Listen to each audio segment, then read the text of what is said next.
Once upon a time there was a golden retriever puppy who lived by a pond. His name was Barnaby and he was the clumsiest puppy in the world. One day Barnaby was playing by the pond and he saw something that made him very sad. He saw a brood of little ducklings waddling towards the water. They were all wet and it looked like they had just come out of their mother duck. Barnaby had never seen anything like this before and he didn't know what to do. He wanted to help them. He wanted to be their friend. So he started barking and jumping and making a big show of himself.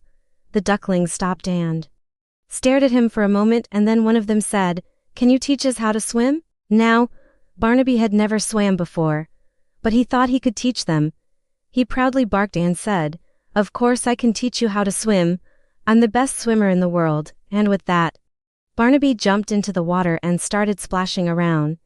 He was so excited to be teaching these little ducklings how to swim. The ducklings watched him for a moment, and then they all just started walking into the water and swimming away from him.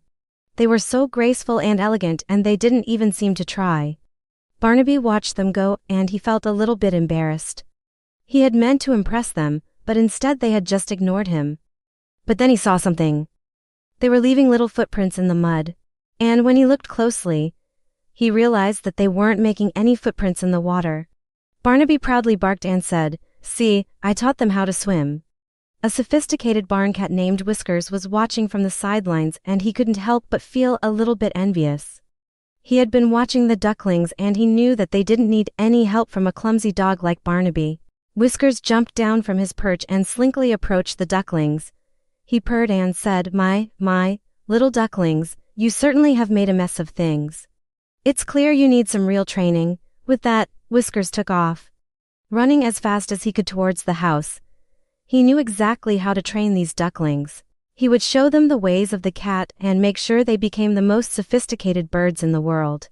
He found the perfect spot to watch from and he started his training. But it didn't take long for his plan to fail. The ducklings were too smart and too quick for him. They would just stare at him and then run away. He knew he had made a difference in their lives and that's all that mattered.